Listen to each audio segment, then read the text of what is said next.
Olá pessoal, sejam bem-vindos ao nosso primeiro chá filosófico. Hoje eu estou aqui para falar de uma leitura filosófica que eu fiz há algum tempo atrás, que é do Joseph Pieper, um filósofo alemão, que se chama Que é Filosofar. Então, pega o seu chazinho ou o seu cafezinho, aqui tá noite, então estou tomando um chazinho de capim-limão para me acalmar e vamos aí discorrer sobre esse livro. Aqui está o meu sumário, né, que não faz tempo que eu li esse livro. Quando eu tento, né, fazer isso, não é todas as vezes que é possível, mas ajuda muito.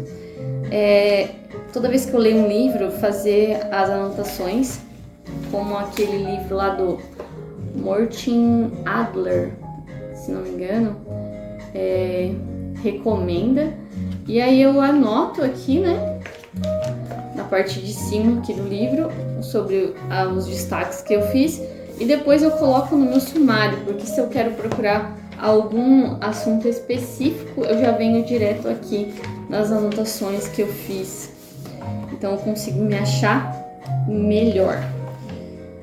Então esse livrinho aqui, ele vai falar que, né, filosofar ao contrário do que as pessoas acham, ele não é uma tarefa só de intelectuais, né? Mas ele é uma tarefa que está disponível para todo mundo e que parte do pressuposto que é contemplação. Então, para você filosofar, você precisa de uma quietude interior, ou você precisa também de uma conversa interior, e você precisa sair para além da utilidade. Então, há muitas coisas, né, que as pessoas se perguntam, nossa, por que ler, por exemplo?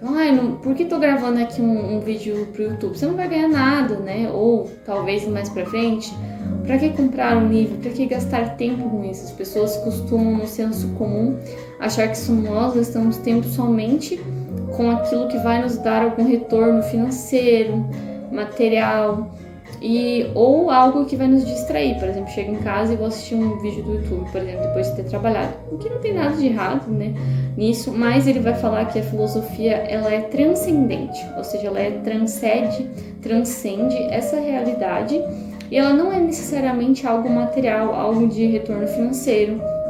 Você não precisa ser um professor de filosofia, você não precisa ser, nossa, uau, um intelectual para você ler filosofia, né? Então ela vai além dessa questão de ser somente fazer as coisas que é útil, né? Ela não tem um fim em si mesma, né? Quando a gente fala de transcendência, né?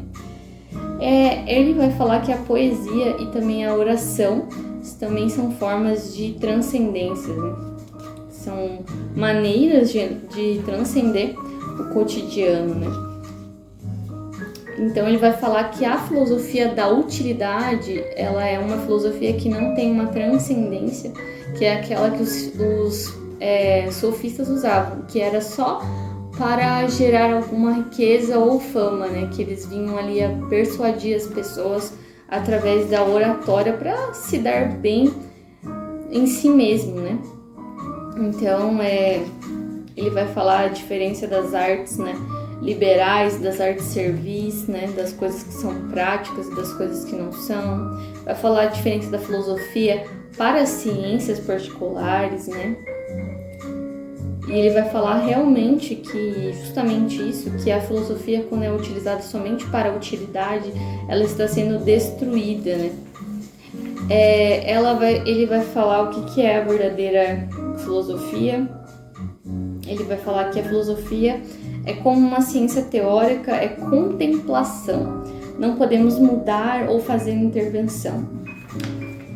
E ele vai trazer a diferença, né, tratando aqui dos filósofos Francis Bacon, que era da ciência experimental, e do Descartes, né, que é o conhecimento baseado no raciocínio lógico. Então não haveria nada para além daquele raciocínio lógico matemático, né? Ele também vai trazer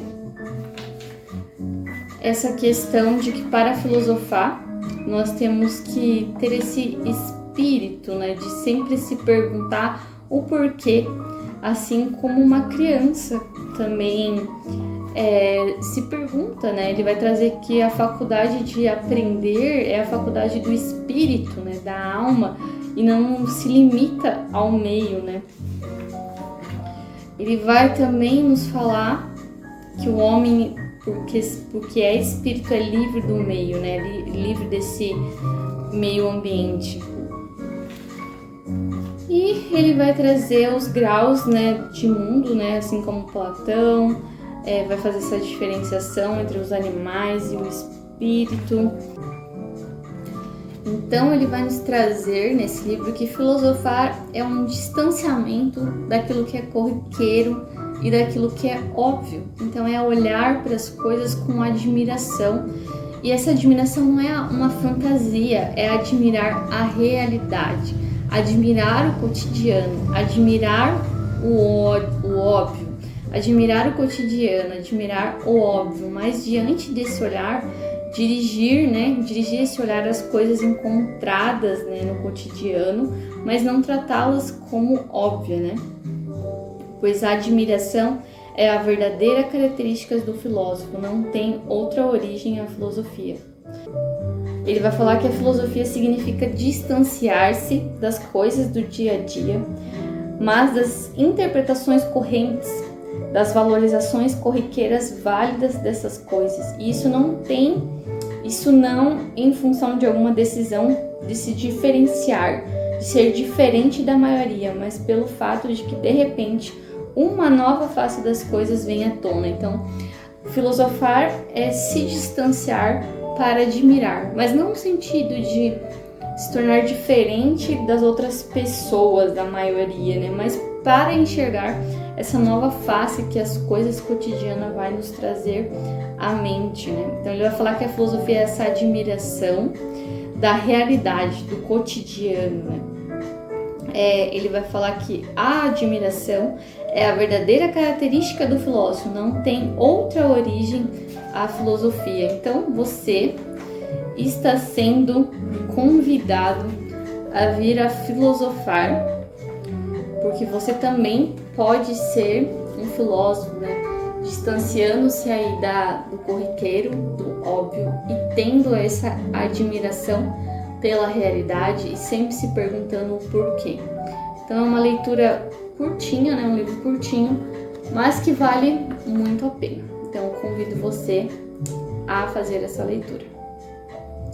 Fique aí com o nosso chazinho filosófico.